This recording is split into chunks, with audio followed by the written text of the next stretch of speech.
Сырты осылай қытырлап тұратын, ал іші өте жұмсақ нанды мен ешқандай да жұмыртқа да сүт те қоспай жасаймын. Сіз де жасап көріңіз менімен бірге. Ең алдымен ыдысымызға жылы суды құйып аламыз. Міндетті түрде суларыңыз жылы болсын. Үстіне осындай тұзды және дрожжды қосып қолмен араластырып жібереміз. Қыздар, менің арнамда өте керемет рецептте жиынтығы бар.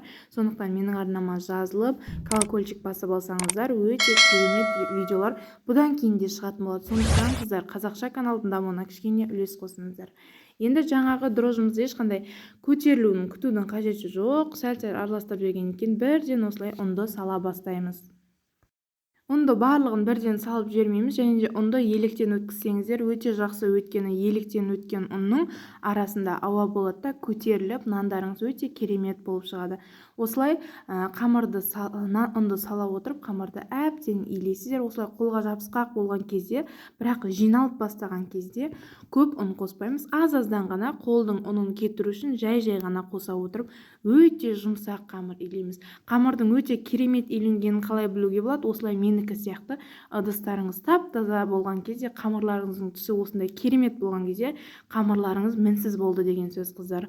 Осыны бетін жауып 1 сағат 1,5 сағатқа ашытып қойып қоямыз. Ол ашығаннан кейін ешқандай көп жасап қоюдың қажеті жоқ. Осылай зуалаға бөліп аласыздар да.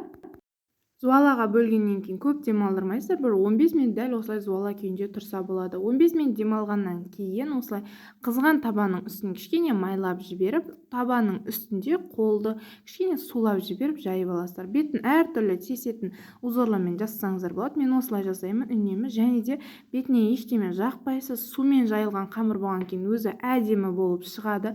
Піскеннен кейін кішкене майлап жіберсеңіз болды, қыздар.